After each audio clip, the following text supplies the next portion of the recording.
Soal yang pertama, ciri khusus tumbuhan Rafflesia arnoldi adalah A.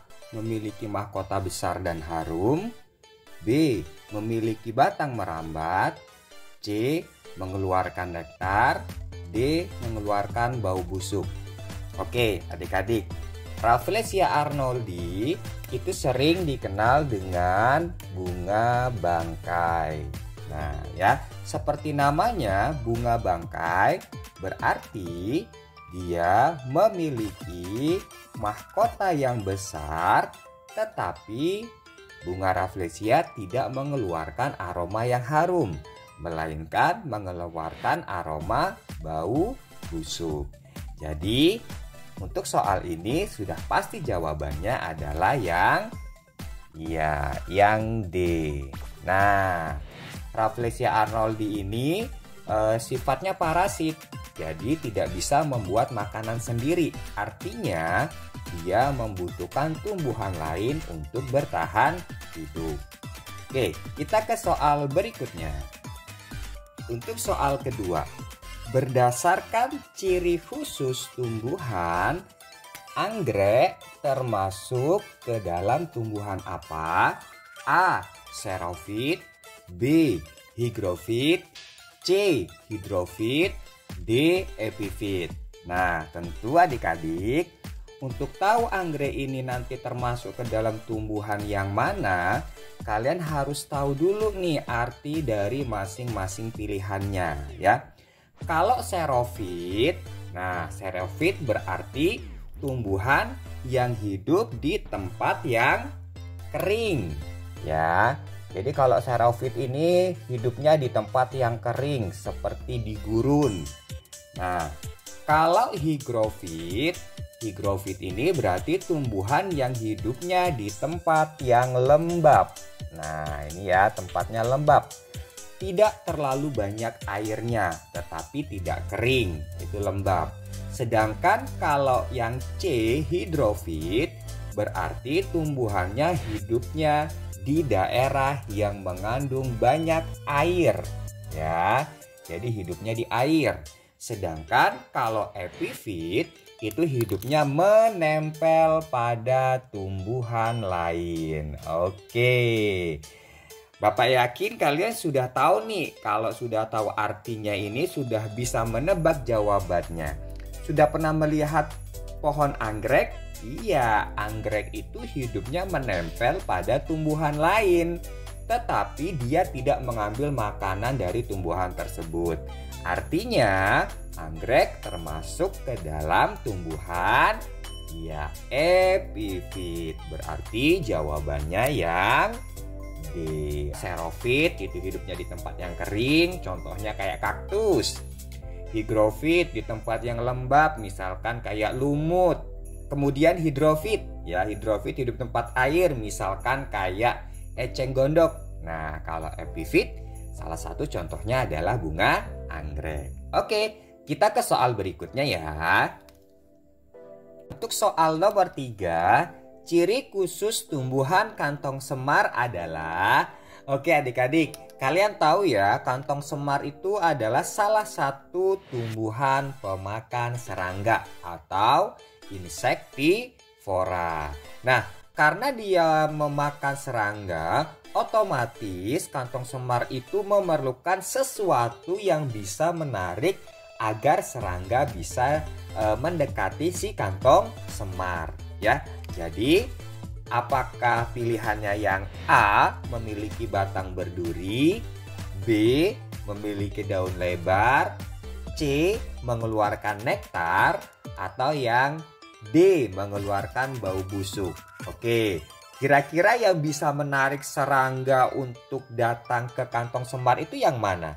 Iya, benar ya. Tentu saja yang C, mengeluarkan nektar, karena serangga itu biasanya menyukai aroma yang manis seperti nektar. Jadi nanti kayak nyamuk atau kupu-kupu atau semut, nanti ya hewan-hewan kecil itu nanti dia akan datang ketika ada aroma-aroma yang manis. Kemudian ketika dia nanti masuk ke dalam perangkapnya kantong semar, dia akan dimakan. Oke, kita ke soal berikutnya. Untuk soal nomor 4, ciri khusus tumbuhan eceng gondok.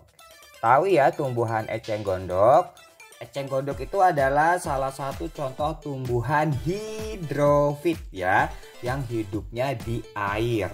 Nah, pada tumbuhan yang hidup di air itu setidaknya dia memiliki 3 ciri khusus agar dia bisa bertahan hidup di air. Yang pertama, daunnya lebar dan tipis. Otomatis pilihan yang A salah ya. Kemudian selain memiliki daun lebar dan tipis, eceng gondok juga nanti memiliki batang berongga. Nah, batang berongga tujuannya adalah untuk mengapung di air. Dan yang ketiga, eceng gondok itu memiliki akar serabut. Supaya apa? Supaya dia tidak terbawa oleh arus air. Berarti pilihan yang paling tepat adalah yang D ya. Eceng gondok itu memiliki batang berongga yang tujuannya adalah untuk mengapung di air. Berarti oke, jawabannya yang D, benar. Oke, untuk soal kelima, daun teratai yang lebar dan tipis berfungsi A. menghambat penguapan, B. mempercepat penguapan, C. menjaga keseimbangan, D. menyalurkan oksigen. Nah, adik-adik, teratai juga salah satu contoh tumbuhan yang hidup di air ya, atau tumbuhan hidrofit. Nah, teratai itu memiliki daun yang lebar dan tipis. Fungsinya adalah untuk mempercepat penguapan air supaya tubuhnya tidak membusuk, karena teratai hidupnya di lingkungan yang memiliki banyak air. Nah, itu ya. Makanya kebanyakan tumbuhan-tumbuhan hidrofit itu ya, salah satunya teratai, memiliki daun lebar dan tipis. Berarti soal nomor 5 jawabannya adalah yang B. Bukan untuk menghambat penguapan ya, karena kalau menghambat penguapan justru nanti tubuhnya akan cepat membusuk atau mati.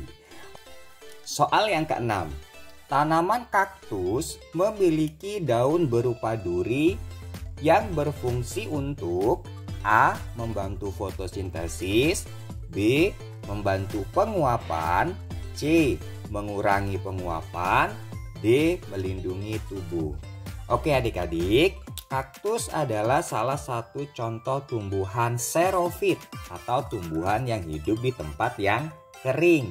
Nah, kalau hidup di tempat yang kering, otomatis kebutuhan akan airnya banyak, tetapi sumber airnya sedikit. Nah, salah satu adaptasi kaktus, daunnya itu termodifikasi menjadi duri yang mengurangi penguapan. Kenapa?